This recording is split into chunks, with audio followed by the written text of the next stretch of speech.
إلا هو الحي القيوم وأتوب إليه.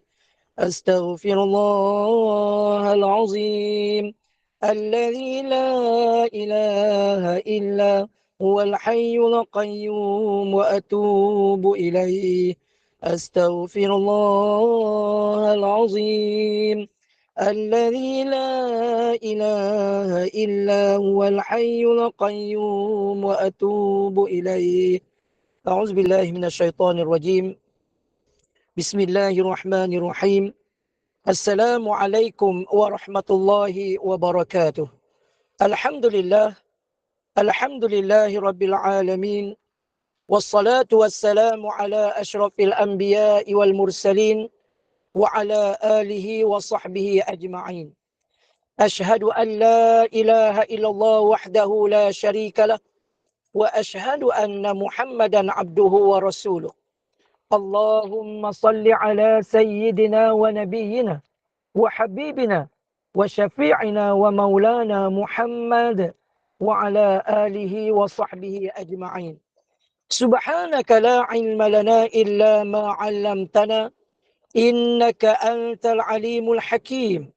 رب اشرح لي صدري ويسر لي أمري واحلل عقدة من لساني يفقه قولي.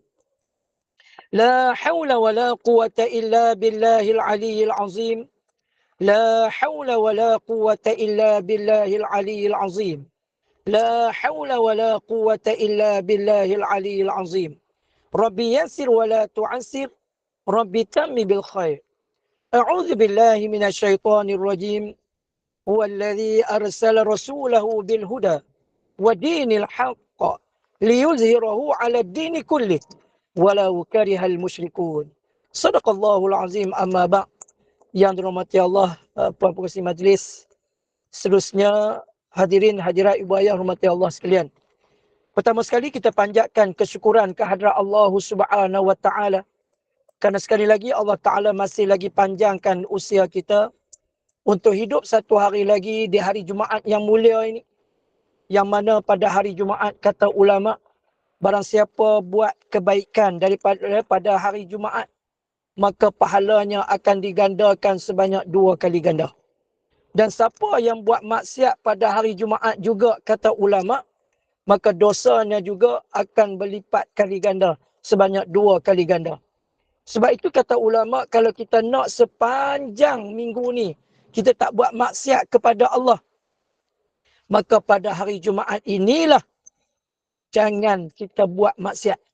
Siapa yang jaga diri dia hari Jumaat ni tak buat maksiat, maka Allah Ta'ala akan lindungi dia sepanjang seminggu agar tidak melakukan maksiat kepada Allah Subhanahu wa Ta'ala. Dan kata Nabi SAW, tidak akan berlakunya kiamat kecuali pada hari Jumaat. Sebab tu bila masuk hari Jumaat, semua makhluk-makhluk Allah jadi takut, kecuali jin dan manusia. Kenapa semua makhluk-makhluk Allah selain daripada jin dan manusia rasa takut? Kerana bimbang, takut berlakunya kiamat pada hari Jumaat. Hadirin hadirat ibu ayah rahmati Allah sekalian. Sebelum kita mulakan majlis kita pada pagi yang mulia ini, marilah sama-sama kita membaca umul kitab dan kita hadiahkan pahala bacaan umul kitab kita. Yang pertama untuk Nabi kekasih kita, Nabi Muhammad sallallahu alaihi wasallam, serta seluruh ahli keluarga kita dan sahabat-sahabat kita, kepada seluruh ahli keluarga kita dan sahabat-sahabat kita, seterusnya kepada muslimin, muslimat, mukminin dan mukminat, sama ada yang masih hidup ataupun yang telah meninggal dunia. Al-Fatihah. A'udzu billahi minasy syaithanir rajim. Bismillahirrahmanirrahim. Alhamdulillahi rabbil alamin. Ar-Rahmanir-Rahim. Maliki yaumiddin. Iyyaka na'budu wa iyyaka nasta'in. Ihdinas siratal mustaqim. صراط الذين أنعمت عليهم ghairil maghdubi alaihim waladdallin. Amin. Hadirin hadirat ibu ayah rahmati Allah sekalian, kita bersyukur kehadrat Allah Subhanahu wa taala kerana semalam Allah Taala matikan kita seketika. Maknanya kata Nabi, bila kita tidur, maknanya Allah Taala matikan kita seketika. Dan alhamdulillah pada pagi yang mulia ini Allah Taala beri kesempatan kepada kita untuk hidup lagi di atas muka bumi Allah ini. Maka kata ulama, bersyukurlah sungguh-sungguh kepada Allah dan tanya balik diri kita ni, kenapa Allah Ta'ala masih panjangkan lagi umur aku ni? Pasal apa Allah Ta'ala duk panjang lagi umur aku ni? Kadang-kadang ibu ayah sekalian, penyakit kita ni lebih teruk daripada kawan-kawan kita. Lebih teruk daripada orang yang duduk di hospital. Nah, tetapi kita tak mati-mati, Allah Ta'ala tak ambil kita lagi. Sedangkan kita duk dengar kawan-kawan kita duk sihat, tiba-tiba mati. Ya? Macam Allahyarham pelakon baru-baru ni. Allahyarham Ridwan Hashim. Duk tengah sarapan, tiba-tiba rebah dekat meja. Buat pergi hospital, tak berapa minit, tengok-tengok, tak ada dah, balik dah bertemu dengan Allah.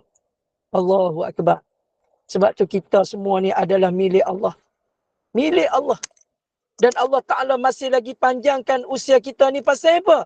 Yang pertama kata ulama, sebab kita ni Allah Ta'ala pun tak kenal lagi. Sedangkan kata Imam Ghazali rahimahullah, tidak sah amal ibadah seseorang selagi mana tidak mengenal Tuhan yang disembah. Tak sah amal ibadah kita. Allahu Akbar. Sebab tu beruntung ibu ayah sekalian. Kita boleh mengaji, duduk dalam majlis ilmu. Sebab itu kata ulama, sebaik-baik taat kepada Allah, sibukkan diri dengan majlis ilmu. Subhanallah. Saya cukup kagum dengan grup SPAQ ni. Allahu Akbar. Sebab apa?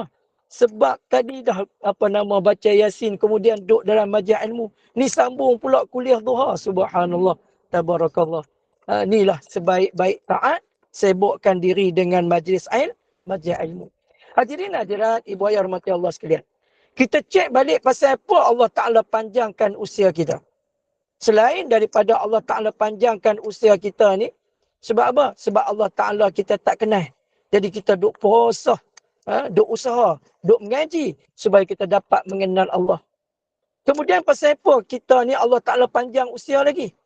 Sebab kemungkinan kita ni banyak hutang. Maka Allah Ta'ala nak supaya kita jelaskan hutang-hutang kita sebelum kita balik bertemu dengan Allah Subhanahu wa Ta'ala. Kemudian kenapa Allah Ta'ala panjangkan usia kita lagi ibu ayah sekalian? Mungkin kata ulama, ada lagi amalan-amalan yang belum lagi kita buat. Ada lagi amalan-amalan yang belum lagi kita buat. Contohnya, setiap kali lepas sembahyang maghrib, kita sebelum ni kita jarang buat. Buat apa ustaz? Iaitulah kita selalu, kata Nabi SAW, barang siapa yang lepas solat maghrib, kemudian dia baca, Allahumma ajirna minan nar. Dia baca 7 kali. Lepas sembahyang maghrib, dia baca 7 kali.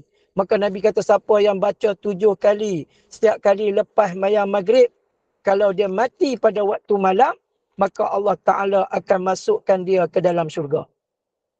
Dan siapa yang baca 7 kali lepas sembahyang subuh, kalau dia mati pada waktu siang, kata Rasulullah, maka dia akan dimasukkan ke dalam syurga. Dan Nabi kata siapa yang baca ayat kursi sekali, setiap kali lepas sembahyang, maka jarak dia dengan syurga adalah kematian. Allahu Akbar. Dan Nabi sebut lagi, Nabi kata siapa yang menyebut zikrullah, Subhanallah wa bihamdih, Subhanallah wa bihamdih.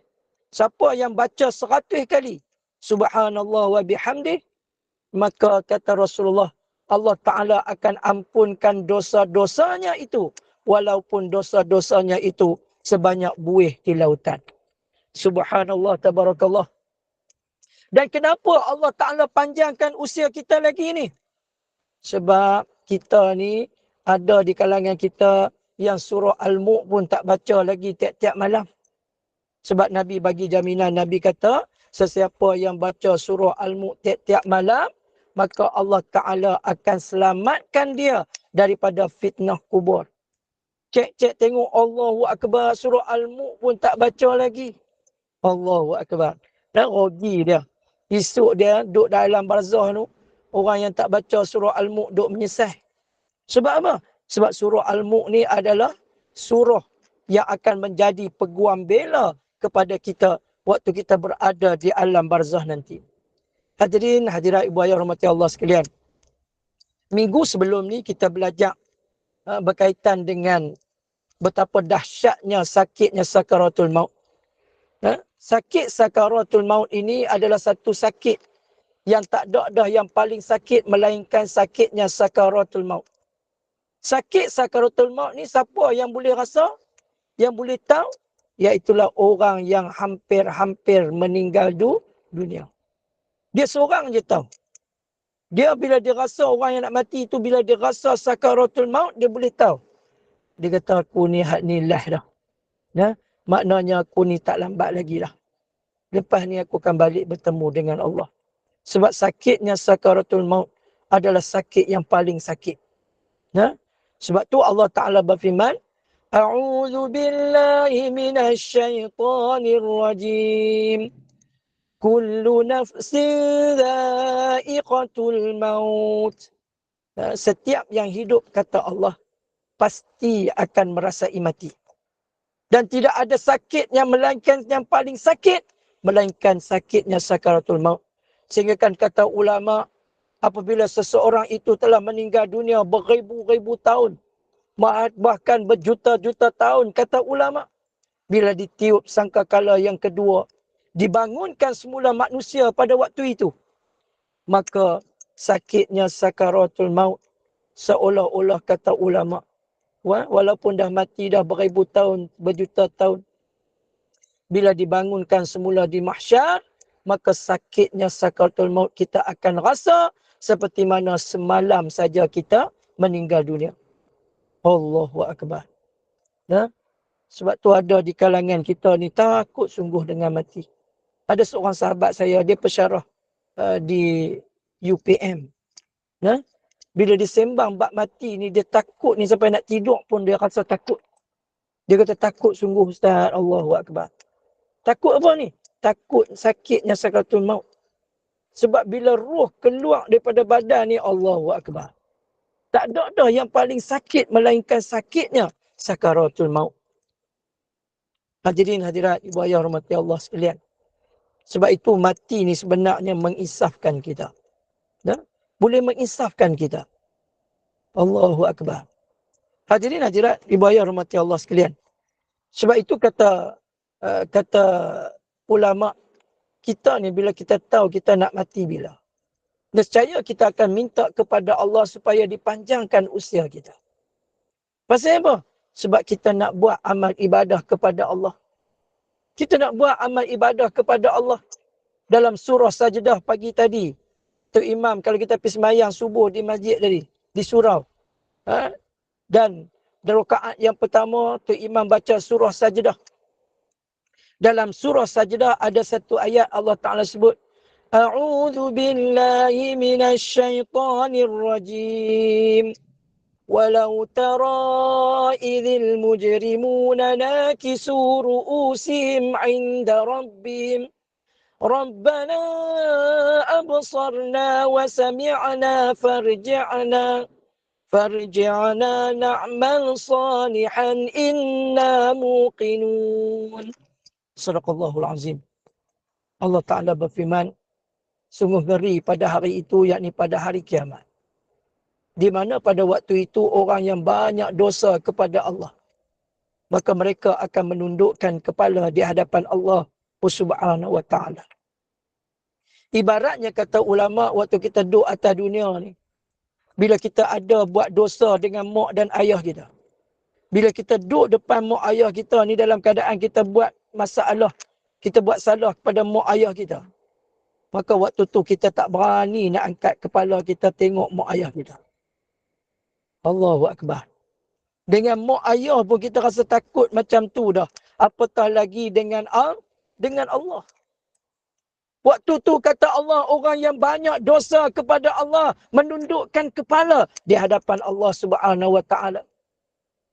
Lalu mereka berkata kepada Allah, ya Allah, pada hari ini ya Allah, kami telah mendengar jeritan-jeritan ahli neraka ya Allah. Ya Allah, hari ini ya Allah, kami telah mendengar bagaimana gelak tawa ahli syurga ya Allah. Farji'na na'mal salihah. Maka kembalikanlah kami ke dunia, ya Allah. Kami nak buat amal soleh, ya Allah. Inna muqinun. Sesungguhnya kami yakin sungguh dah, ya Allah. Kenapa jadi yakin pada waktu itu? Karena waktu itu kita dah tengok dengan mata kepala kita. Bagaimana keadaan ahli syurga. Bagaimana keadaan ahli neraka. Dan hari itu telinga kita mendengar sendiri sungguh-sungguh. Telinga kita dengar, mata kita tengok. Allahu Akbar. Maknanya yang Allah Ta'ala sebut. Waktu kita hidup dunia dulu jadi sungguh. Waktu tuluh baru minta ke Allah. Farji'na na'mal salihan inna muqinun. Maka kembalikanlah kami ke dunia ya Allah. Kami nak buat amal salih ya Allah. Waktu tu Allah Ta'ala bagi lagi tak kat kita peluang? Tak bagi dah. Allah Subhanahu wa taala. Allahumma salli ala Sayyidina Muhammad. Hadirin hadirat ibu ayah rahmati Allah sekalian. Sebab itu waktu hidup ni lah masa untuk kita buat pilihan kita. Sebelum kita balik bertemu dengan Allah Subhanahu wa taala. Nah, sebelum kita balik bertemu dengan Allah, ni lah peluang kita. Nah, peluang kita ni untuk kita nak pilih sama ada nak masuk syurga Allah ataupun neraka Allah. Na'udzubillahi min zalik. Hadirin hadirat ibu ayah rahmati Allah sekalian. Sebelum seseorang itu menghadapi sakaratul maut, saya pernah sebut, akan datang seorang malaikat bagi tahu kepada dia. Wahai anak Adam, aku telah mencari satu titis air untuk kamu minum. Sudah tidak ada. Aku cari satu patah perkataan untuk kamu cakap. Sudah tidak ada. Aku cari satu langkah untuk kamu langkah. Sudah tidak ada. Wahai roh yang sedang berada dalam jasad. Sila keluar sekarang. Allahu Akbar. Dan waktu itulah. Dan waktu itulah kita akan rasa. Orang yang nak mati ni kata ulama. Dia akan rasa masa dia menghadapi sakaratul maut. Akan rasa panjang. Allahu Akbar. Bagi orang yang tak beriman kepada Allah, dia akan rasa dahaga yang amat sangat. Dan dia akan rasa lapar yang amat sangat. Dahaga dia macam mana? Kata ulama, kalau dituang 7 lautan ke dalam mulutnya, nescaya tidak akan hilang rasa dahaga pada saat dan ketika itu. Allahumma salli ala Sayyidina Muhammad. Dan waktu itulah dia akan tengok ramainya malaikat turun pada waktu itu. Membawa peralatan-peralatan yang akan digunakan untuk mencabut nyawa orang tersebut. Sebab tu orang yang nak mati, dia akan nampak ramai orang pakai kain putih. Pakai pakaian putih. Lalu dia akan habaq kat ahli keluarga dia. Ramainya orang mai rumah kita no. Ya kita duk heran. Siapa dia mai? Tengok-tengok tak ada siapa pun. Kan?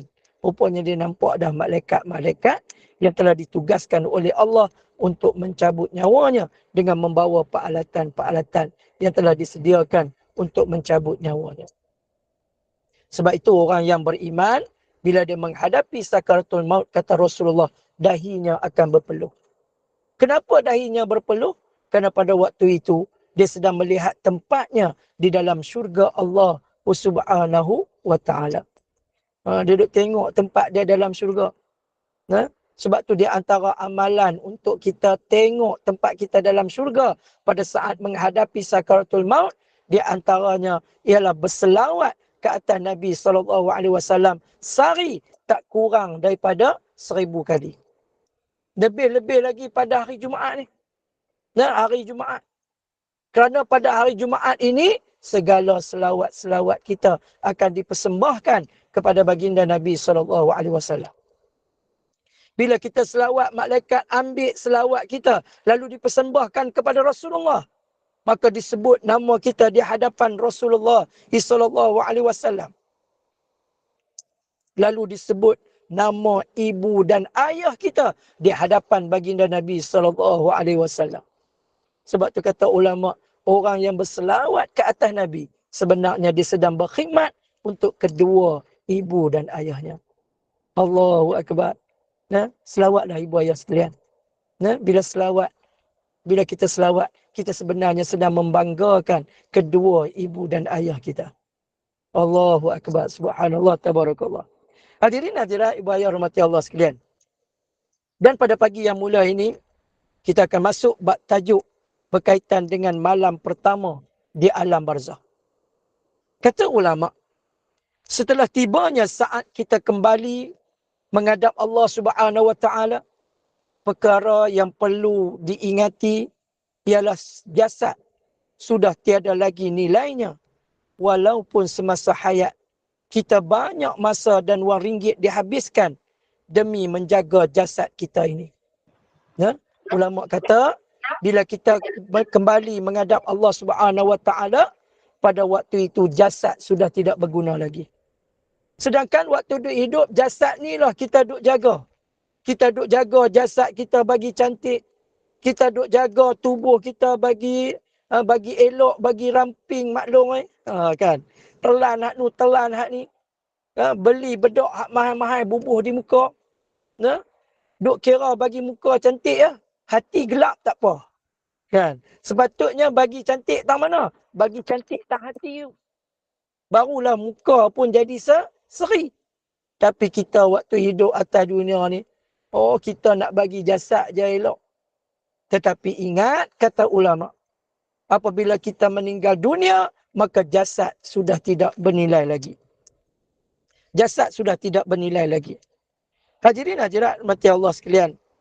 Hakikatnya kata ulama pada ketika itu, walaupun jasad sudah tidak mampu bergerak, tetapi sebenarnya ruh akan terus melalui perjalanan menuju ke suatu masa yang paling penting dalam kehidupan.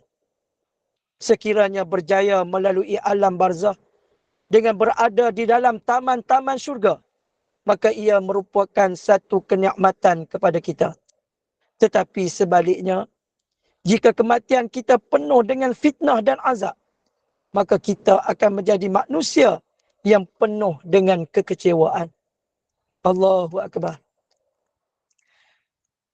Dan kata ulama lagi, pada malam pertama ketika berada di alam barzah, jasad akan mulai busuk dan bahagian badan yang pertama mengalaminya ialah di bahagian perut dan kemaluan. Dan bahagian yang pertama sekali akan busuk waktu kita duduk alam barzah nanti, iaitulah bahagian perut dan kemaluan. Kemudian jasad akan mula berubah warna menjadi hijau dan cenderung menjadi lebih gelap. Malam berikutnya, seluruh organ dalaman seperti paru-paru, hati dan limpa mula menjadi busuk. Pada malam ketiga berada di alam barzah, segala lendiran dan cecair akan mula keluar dari mata dan telinga. Malah jasad akan semakin berbau busuk sehinggalah tiba hari ke-7 hingga ke-10. Tubuh membengkak dan sangat busuk serta mula didatangi oleh ulat-ulat. Allahu Akbar. Setelah 2 minggu jasad dipenuhi dengan ulat dan dimakan cacing, dalam tempoh 6 bulan sudah tiada lagi segala isi dan daging. Yang tinggal hanyalah tulang dan rangka pada jasad. Tetapi para nabi, para syuhada dan orang-orang yang soleh, termasuk di kalangan mereka yang menghafal Al-Quran, diberi keistimewaan oleh Allah Subhanahu Wa Taala. Sehinggalah pada tempoh 25 tahun setelah meninggal dunia, nama kita sudah tidak lagi disebut-sebut dan apa yang tinggal hanyalah tulang-tulang kecil daripada bahagian punggung. Kita akan dibangkitkan pada hari akhirat kelak daripada tulang sekecil itu. Namanya tulang sulbi. Nah, kita ni bila kita reput habis esok ni sekali dengan tulang-tulang, kecuali satu tulang dia tak reput, namanya tulang sulbi. Dan ulama sebut jasad yang tak reput juga, jasad yang tak reput, jasad siapa?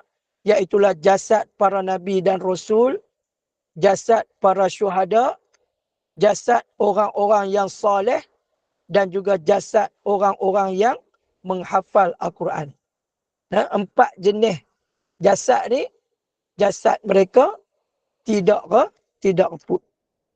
Bermula sejak diturunkan jasad ke dalam liang lahat, setiap roh akan melalui suasana yang berbeza-beza di antara satu sama lain, bergantung kepada amalannya ketika hidup di dunia dahulu. Allahu Akbar. Allahumma salli ala Sayyidina Muhammad. Nah, ulama kata, roh kita akan melalui suasana yang berbeza. Roh kita ni akan lalui setiap perkara di alam barzah tu tak sama. Berdasarkan kepada amalan yang dia buat waktu dia hidup atas dunia dahulu. Sebagai seorang mukmin, perkara pertama yang akan dilalui ialah himpitan kubur yang tidak akan ada sesiapa pun akan terlepas daripada mengalaminya. Kemudian, melihat malaikat yang berwarna hitam kebiru-biruan itu, iaitulah Munkar dan Nakir. Malaikat Munkar dan Nakir ni lagu mana keadaan mereka? Iaitulah berwarna hitam kebiru-biruan. Berada di hujung kaki. Di hujung kaki siapa? Di hujung kaki jenazah. Jasad mula diletakkan sama dengan tanah. Dan pada saat itu akan kedengaran suara yang menyebut, "Selamat datang wahai hamba Allah. Kamu akan lihat bagaimana akan aku lakukan kepada kamu sebentar lagi." Allahumma salli ala Sayyidina Muhammad. Inilah kali pertama kita dengar suara malaikat Munkar dan Nakir dalam kubur. Malaikat Munkar Nakir kata, "Selamat datang wahai hamba Allah. Kamu akan lihat bagaimana akan aku lakukan kepada kamu sebentar lagi." Kalimah ini benar-benar mengejutkan jenazah sehingga menyebabkan kita tercari-cari di manakah datangnya suara itu. Sedangkan ia sebenarnya datang daripada tanah tempat kita disemadikan. Nah, bila kita dengar saja suara tu, maka ahli kubur ni, jenazah yang baru ditanam ni, dia duk cari bunyi tak mana suara tu. Apabila jenazah mula ditutup, datang pula malaikat Roman. Bila jenazah ni waktu turun dalam liang lahat, bila dikambuh saja, maka pada waktu itu akan datang kepada dia seorang malaikat, namanya malaikat Roman. Apa malaikat Roman ni buat? Malaikat Roman akan meminta si mati untuk menulis semua amalan baik dan buruk yang telah dilakukan ketika hidup di dunia dengan menggunakan cebisan kain kapan. Rupanya kita duk ingat mati ni. Mati ni senang lah, tak gaduh buat apa dah. Rupa-rupanya lagi banyak kerja. Lagi banyak kerja. Masuk-masuk tu ingat duk rehat saja ke tak? Mai malaikat Roman dulu. Malaikat Roman akan minta kepada si mati untuk menulis semua amalan baik dan amalan buruknya yang telah dia lakukan sepanjang dia hidup atas muka bumi Allah dengan menggunakan cebisan kain kapan. Lalu segala catatan itu akan digantung pada leher si mati. Setelah itu datang pula malaikat Munkar dan Nakir yang mula menghalau segala amalan solatnya, yang akan menghalau amalan puasanya, yang akan menghalau amalan zakat yang berada di sekitar si mati untuk menghalang kedua-dua malaikat daripada memulakan sesi soal jawab kepada si mati. Allahu Akbar. Mai malaikat datang saja, malaikat Munkar dan Nakir, yang pertama sekali dia akan halau semua amalan kita. Dia halau amalan solat, dia halau amalan baca, dia halau amalan zakat, dia halau amalan buat baik kepada kedua ibu bapa. Dia halau semua amalan-amalan yang duduk dekat dengan kita, yang cuba untuk mempertahankan kita pada waktu itu.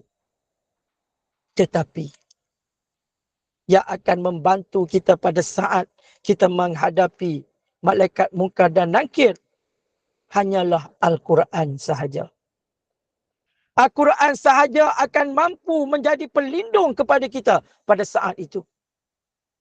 Al-Quran akan berkata kepada malaikat Munkar dan Nakir, wahai malaikat utusan Allah, aku tak izinkan kepada kamu untuk menyoalnya, kecuali kamu menyoal aku, kata Al-Quran. Allahu Akbar. Allahumma salli ala Sayyidina Muhammad. Tak mau lagi ke kita baca Quran waktu hidup ni?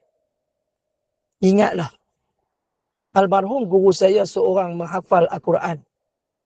Dia bagi tahu kat saya, dia kata, Amir, ingatlah, bila kita sakit ni Amir, walaupun Al-Quran duduk dalam dada kita, tapi oleh kerana kita ni sakit, kita tak mampu nak baca ayat Al-Quran walaupun satu ayat. Allahu Akbar. Saya bila dengar, dia bagi tahu macam tu kat saya. Allahu Akbar. Rupa-rupanya betul. Kita ni bila sakit, nak baca Al-Quran, satu ayat pun tak mampu dah. Nah, tak mampu dah. Sakit, tak mampu nak baca Quran lagi dah. Nah, sebab tu Nabi kata, rebutlah 5 perkara sebelum datangnya 5 perkara. Di antaranya ialah sihat sebelum sakit. Rupanya betul. Bila sakit ni satu ayat Al-Quran kita nak baca pun tak mampu dah, ibu ayah sekalian. Allahumma salli ala Sayyidina Muhammad.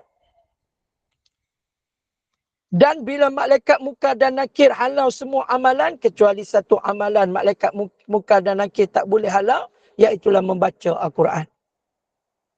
Berdasarkan kitab karangan Imam Al-Qurtubi rahimahullah ta'ala dan Imam Jalaluddin As-Suyuti rahimahullah ta'ala, soal jawab oleh malaikat Munkar dan Nakir adalah berbeza kepada setiap manusia berdasarkan amalan mereka ketika mereka hidup di atas dunia dahulu. Maknanya soalan Munkar Nakir pun berbeza di kalangan kita. Kerana dia berdasarkan, kata ulama, berdasarkan kepada amalan kita waktu kita hidup atas dunia. Ada yang disoal tentang Rasulullah SAW sahaja.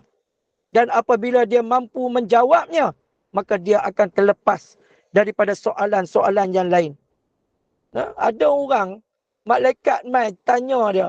Tak tanya pun man rabbuka wa man nabiyuka, tak tanya pun. Tetapi dia mai tanya apa? Mai tanya Nabi kita Muhammad. Kemudian apabila orang tersebut boleh jawab berkaitan dengan Nabi Muhammad, maka dia terlepas daripada soalan-soalan yang lain. Loh, sampai tahap tu. Dan sebab tu hidup atas dunia ni, sayang Rasulullah, baca sirah Rasulullah banyak-banyak. Nah, baca kitab Syama'il Muhammadiyah. Ni saya nak pesan. Siapa yang tak ada lagi kitab Syama'il Muhammadiyah, tolong beli. Baca kitab Syama'il Muhammadiyah akan menambahkan lagi kecintaan kita pada Rasulullah. Nah, sebab tu bacalah qasidah-qasidah yang memuji baginda Nabi SAW. Yang menceritakan tentang baginda Nabi SAW. Nabi kita ni tubuh dia lebih wangi daripada kasturi. Dan peluh baginda Nabi SAW lebih harum daripada kasturi. Allahu Akbar. Siapa yang salam dengan Rasulullah, lepas salam, tangan dia akan berbau harum. Subhanallah. Bau harum tu pula kekal. Subhanallah. Ni Nabi kita. Sebab tu hidup atas dunia ni kalau tak kenal Nabi, rugi sangat. Nabi kita bila lalu satu jalan, maka bau wangi jalan tersebut akan melekat selama 7 hingga 8 jam. Baru hilang bau wangi baginda Nabi SAW. Dan Nabi kita tidak pernah menguap walaupun sekali. Berkat hati Nabi dicuci oleh malaikat Jibril alaihissalam. Nabi kita tak pernah menguap. Tapi kita bila menguap tu lebih pada singa lagi. Wah, kan. Kita menguap ni tak mau-mau. Tapi Rasulullah tak pernah menguap. Dan tubuh yang mulia baginda Nabi SAW tidak pernah dihinggapi oleh lalat. Sebab itu ulama ajar pada kita. Ajar lagu mana Ustaz?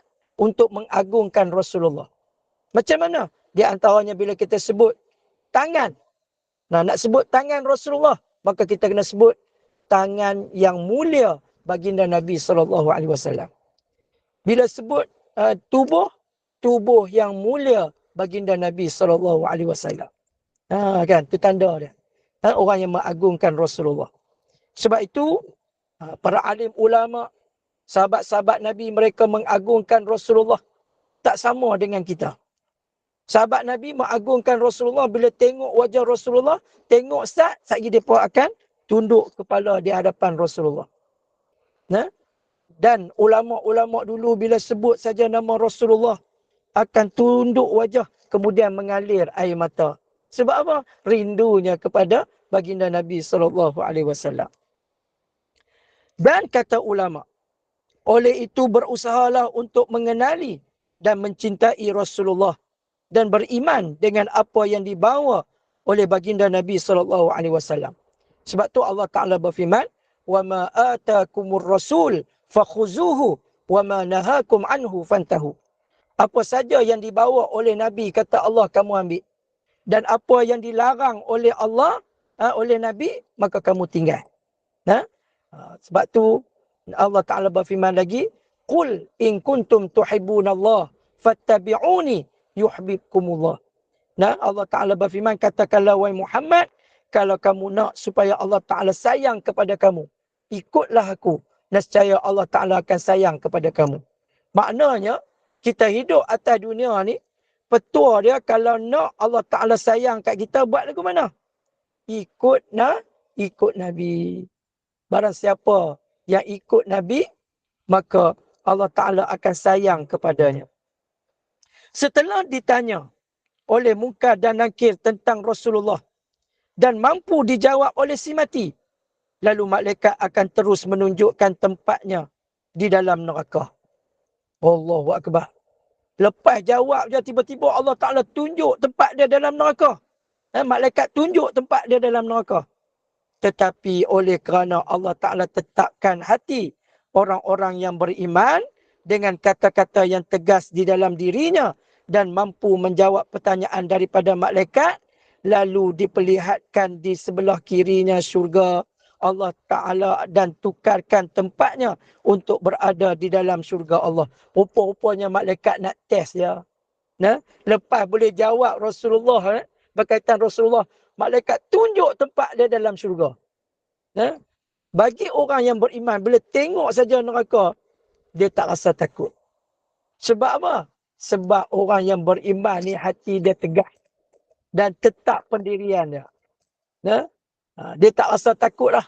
Walaupun tunjuk neraka. Padahal malaikat nak test dia. Lepas itulah barulah Allah Ta'ala, malaikat tunjuk tempat dia dalam syurga. Allahu Akbar. Maknanya orang yang beriman ni, dalam kubur pun malaikat test. Malaikat Munkar dan Nakir test. Tetapi, untuk orang yang beriman, yang kenal Rasulullah ni, seronok dia. Sebab apa? Lepas tanya Rasulullah, terlepas daripada soalan-soalan yang lain. Ada juga di kalangan manusia akan disoal tentang siapakah Tuhan kamu. Apabila dijawab Allah Tuhanku, keadaan kuburnya akan terus berubah. Malah ada yang diajukan soalan yang panjang. Siapakah Tuhan kamu? Siapakah nabimu? Apakah agamamu? Di manakah kiblatmu? Dan soalan-soalan lain yang menyebabkan dia akhirnya gagal menjawab soalan-soalan tersebut. Ada orang yang kena tanya banyak. Man rabbuka wa man nabiyuka. Kan? Wa man imamuka wa ma imamuka. Nah. Semua kena tanya soalan yang panjang. Maka kata Rasulullah SAW, mereka yang banyak diajukan soalan oleh malaikat nanti, pasti dia akan diazab dan didakwa di dalam kubur sebelum diadili di padang mahsyar kelak. Rupanya ibu ayah sekalian, soalan orang yang kena tanya banyak ni, ialah orang ni sebenarnya dia akan diazab oleh Allah. Allahu Akbar. Kita duk ingat malaikat tanya satu ni. Orang ingat kot nak kena jawab semua. Rupa-rupanya tak. Orang yang kena tanya banyak ni ialah orang yang bakal diazab di dalam kubur. Bila dalam kubur kena azab kata ulama, maka di hari akhirat apatah lagi. Akan ditanya banyak. Akan mendapat susah waktu berada di padang mahsyar nanti. Sebab tu kalau boleh hidup atas dunia ni, buat amal kebaikan banyak-banyak. Bertaubat banyak-banyak, mudah-mudahan bila duduk dalam kubur, malaikat tak tanya banyak kita. Walaupun ketika hidup di dunia, kata ulama, si mati adalah orang-orang yang sentiasa mengerjakan amalan-amalan yang soleh. Tetapi diajukan banyak soalan oleh Munkar dan Nakir. Kerana menurut Ibnu Qayyum rahimahullah, di dalam kitabnya Ar-Ruh, ada perkara-perkara tertentu yang pernah dilakukan waktu dia hidup atas dunia. Ulama pesan, bagi orang yang hidup atas dunia ni, dia buat amal ibadat baik memang banyak dah. Nah, kita pun duk tengok dia duduk main masjid, semayang, dia duduk dalam majlis ilmu. Tetapi pasal apa dalam kubur, Allah Ta'ala tanya banyak kepada dia. Pasal apa Allah Ta'ala tanya banyak juga kepada dia? Di antaranya penyebab dia disoal banyak oleh malaikat Munkar dan Nakir dalam kubur. Yang pertama, ia adalah orang yang cuai terhadap solat. Tu dia. Rupanya amalan soleh buat elok dah. Tetapi oleh kerana dia cuai dengan solat, yang menyebabkan dia ditanya banyak oleh Allah dalam kubur. Lagi di antaranya, menangguh-nangguhkan waktu untuk mendirikan solat atau tidak menjaga solat dengan sempurna. Ni juga orang yang akan ditanya banyak oleh malaikat Munkar dan Nakir dalam kubur. Yang kedua, orang yang akan disoal banyak dalam kubur nanti, ialah golongan yang boleh membaca Al-Quran tetapi tidak mengamalkannya dalam kehidupan. Baca Al-Quran. Al-Quran kata tutup aurat dengan sempurna. Tapi tutup aurat tak sempurna juga. Keluar pada rumah, tahu dah kaki itu aurat. Tak tutup aurat juga. Tak tutup aurat juga. Yang akan menyebabkan dia akan disoal banyak waktu duduk dalam alam barzah nanti. Maknanya, dia boleh baca Quran, tapi dia tak beramal Al-Quran dalam kehidupan dia. Yang ketiga, kerana tidak memastikan diri suci daripada hadas kecil. Tak cuci daripada hadas kecil juga akan disoal banyak oleh malaikat Munkar dan Nakir. Tak suci hadas ni, basuh kemaluan dengan tidak betul, dengan cara yang tidak betul, mengikut syarak. Maka dia akan disoal banyak oleh malaikat Munkar dan Nakir dalam kubur. Yang keempat, golongan yang akan disiksa ataupun disoal banyak dalam kubur ialah mereka yang sentiasa berbohong. Orang yang suka bohong. Esok dalam kubur, dia akan ditanya banyak oleh malaikat Munkar dan Nakir. Kemudian yang keenam, tidak membayar zakat. Dia mampu untuk keluarkan zakat tapi tak bayar zakat. Yang ketujuh ialah golongan yang suka membazir. Orang yang suka membazir. Yang ke-8, golongan yang suka memakan riba. Yang ke-9, orang yang terlibat dengan rasuah. Yang ke-10, orang yang memfitnah sesama Muslim dan tidak amanah terhadap tanggungjawab yang telah diberikan. Orang-orang ni semuanya esok akan ditanya oleh malaikat Munkar dan Nakir dengan soalan yang banyak yang menyebabkan dia akan diseksa di dalam kubur sebelum sampai di mahsyar. Sebab tu kata Sayyidina Umar Al-Khattab radhiyallahu anhu. Sayyidina Umar kata siapa yang masuk di alam barzah, tiba-tiba masuk alam barzah, cerah kubur dia. Maknanya esok di hari akhirat akan dipermudahkan urusannya. Tetapi kata Sayyidina Umar, masuk-masuk saja dalam kubur, gelap gelita kubur dia. Kemudian macam-macam benda mai kacau dia. Maka di hari akhirat nanti lebih dahsyat lagi dia akan kena waktu berada di mahsyar. Bayangkan ibu ayah sekalian, jika kita kembali menghadap Allah di dalam keadaan sentiasa melakukan maksiat. Sudah tentu pada malam pertama ketika berada di alam barzah, kita sudah tiada kekuatan dan kelebihan. Roh berada di awang-awangan sehinggalah selesai urusan soal jawab di dalam kubur. Beruntunglah jika kita mampu menjawab dengan lancar segala soalan yang diajukan. Pada ketika itulah kubur akan dilapangkan. Dan sebagaimana yang disebut oleh Rasulullah SAW, Allah Ta'ala akan memelihatkan kepada kita keadaan terbenamnya matahari pada hari tersebut. Dan kita terpaku melihat suasana pada ketika itu. Allahu Akbar. Hebatnya orang yang beriman, ibu ayah sekalian.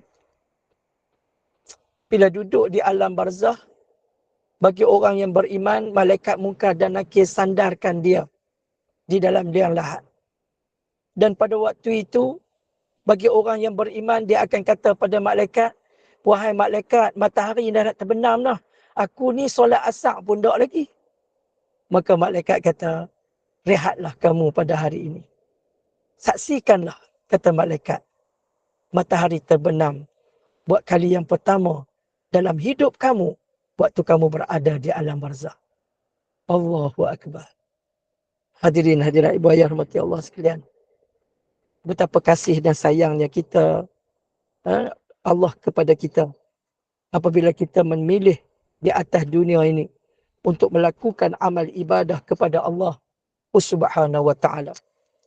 Sebab itu bagi orang yang cerdik, kata Rasulullah, orang yang pandai, orang yang cerdik waktu hidup di atas muka bumi Allah ini, bukanlah orang yang ada sijil, bukanlah orang yang ada diploma, bukanlah orang yang ada PhD, bukanlah orang yang ada segala macam jenis sijil ataupun segala pengiktirafan, kehormatan di atas ilmu dia. Tetapi orang yang paling cerdik ialah orang yang sentiasa melakukan amal ibadah sebagai persiapan untuk kembali menghadap Allah Subhanahu wa ta'ala. Sebab itu kematian merupakan satu peringatan buat kita semua. Dan kita pun bila duk ziarah orang mati, kita duk tengok sebelum, waktu duk kapan tu sebelum orang tutup muka, semua adik-beradik pakat mai cium wajah kita waktu tu. Bayangkan ibu ayah sekalian pada waktu itu, sebelum orang nak tutup wajah kita tu, orang pekan panggil ahli keluarga kita mai dulu. Anak kita mai cium pipi kita, cium dahi kita. Ada yang menangis. Yang cium waktu tu, ada yang duk berdoa, ya Allah. Bagi anak yang soleh ni dia doa, ya Allah, ampunkanlah dosa ibuku, ya Allah. Allahu Akbar. Mai cium dahi kita, pipi kita.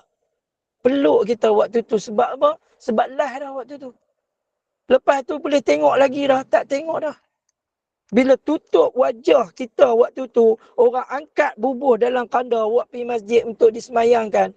Habislah. Orang tak tengok dah waktu tu. Dan nama kita kata ulama. Lepas 25 tahun, orang tak sebut dah nama kita. Orang tak sebut dah. Habislah kita. Hadirin hadirat ibu ayah rahmati Allah sekalian. Dan sebelum saya nak tutup majlis kita pada pagi yang mulia ini, saya nak minta izin minum air Ustaz. Bismillahirrahmanirrahim.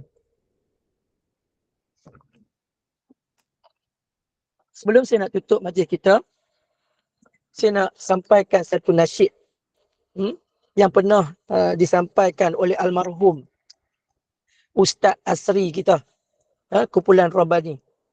Dalam nasyid dia banyak nasyid-nasyid dia yang kita pun lama tak dengar.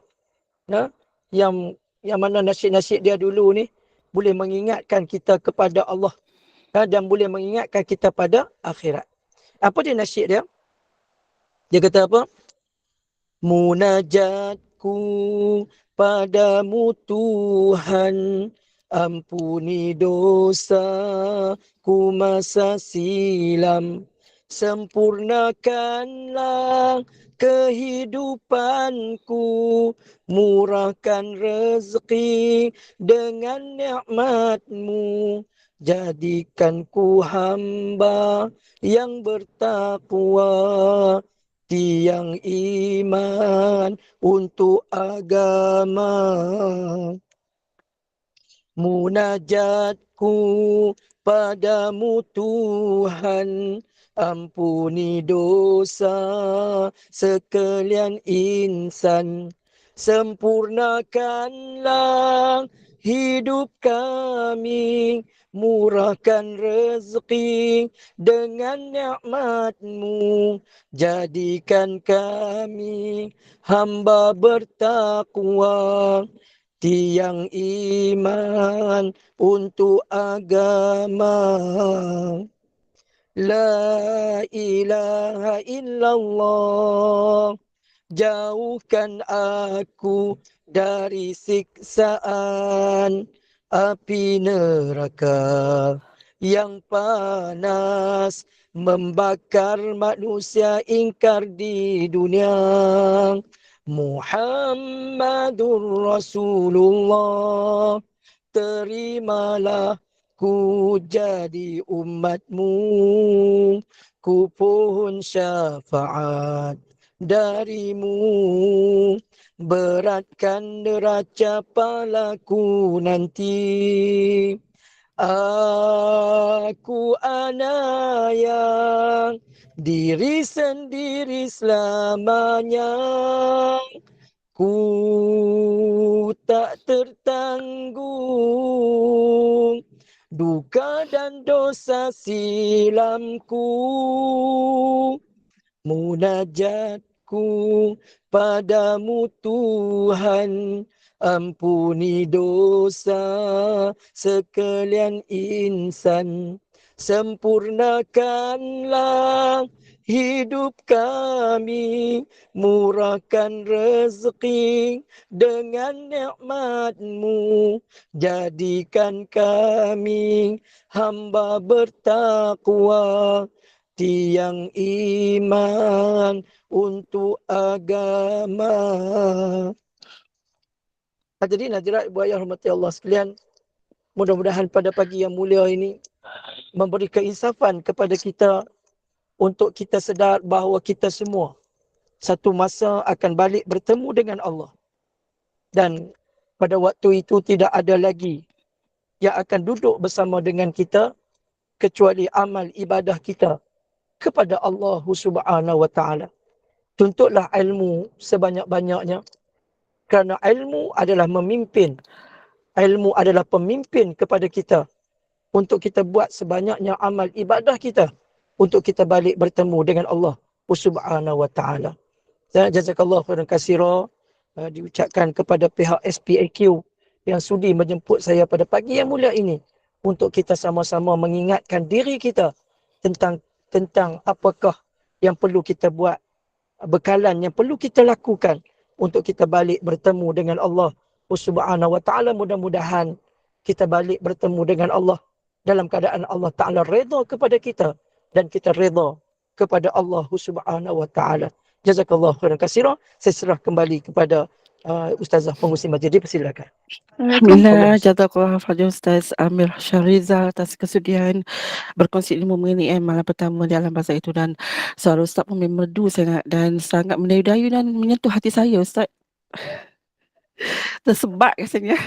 Dan Terima kasih Ustaz atas perkongsian ilmunya, di mana kita sudah tiada kekuatan dan kelebihan ketika berada dalam alam barzakh itu, dan oleh itu manfaatkanlah masa kita yang ada ini untuk meningkatkan amal ibadah dan memperbanyakkan sedekah.